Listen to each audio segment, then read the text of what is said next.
ایک شیعہ نے ایک عالم سے پوچھا کہ جب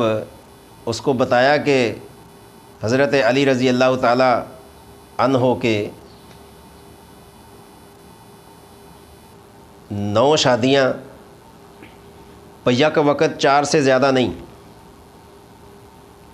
9 شادیوں میں اللہ تعالیٰ نے آپ کو 15 لڑکے 18 لڑکیاں یا 17 لڑکیاں عطا کیں، تو حضرت علی رضی اللہ تعالیٰ عنہ نے اپنے بیٹوں کے نام خلفائے راشدین کے نام پہ رکھے۔ آپ نے ایک بیٹے کا نام زید بن علی رکھا، یحییٰ بن علی رکھا،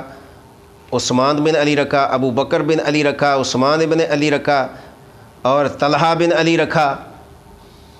تو جب یہ نام رکھے تو شیعہ سے کہا گیا کہ اگر ابو بکر، عمر، عثمان، حضرت علی ان کے دشمن تھے تو پھر حضرت علی نے ان کے نام پر اپنے بیٹوں کے نام کیوں رکھے ہیں؟ تو وہ شیعہ کہنے لگا کہ اس لیے رکھے ہیں کہ تاکہ ہر وقت دشمن ان کے سامنے رہیں، یعنی ابو بکر، عمر، عثمان حضرت علی کے دشمن تھے نعوذ باللہ شیعہ عقیدہ کے مطابق، تو انہوں نے اپنے بیٹوں کے نام دشمن کے نام پر رکھے، تو پھر تو مسئلہ حل ہو گیا۔ مسئلہ ایسے حل ہو گیا کہ میں تمام شیعوں کو یہ کہتا ہوں کہ اگر تمہارے اس کہنے کی وجہ سے کہ حضرت علی خلفائے ثلاثہ کے دشمن تھے اور دشمنوں کے نام انہوں نے اپنے بیٹوں کے نام پہ رکھے تاکہ دشمن سامنے رہے، تو میں تمام شیعوں سے کہتا ہوں کہ تم اپنے بچوں کے نام یزید رکھو، اپنے بچوں کا نام ابن زیاد رکھو، اپنے بچوں کا نام شمر رکھو، اور جب تم یہ نام رکھو گے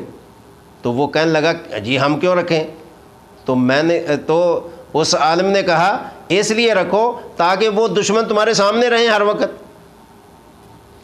نہیں یہ تو بہت زیادتی ہے بھئی، حضرت علی جن سے محبت رکھتے تھے ان کے بچوں کے نام پہ اپنے بچوں کا نام رکھے تو تم دشمن کہتے ہو۔ تو جو حسین ابن علی رضی اللہ عنہ کے دشمن تھے تو ان کے نام پر تم اپنے بچوں کے نام رکھو تاکہ وہ دشمن تمہارے سامنے رہیں اور ہر وقت ان کی پٹائی بھی کرتے رہو، مارتے رہو۔ تو یہاں آ کر یہ دوغلی پالیسی منافقت دکھاتے ہیں کہ ان دشمنوں کے نام پر تو ہم نے بچوں کے نام نہیں رکھیں گے،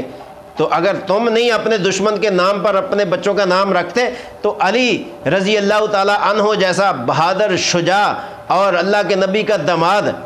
کیا دشمنوں کے نام پر اپنے بچوں کے نام رکھے گا؟ تمام اہل تشیع کو سوچنا چاہیے۔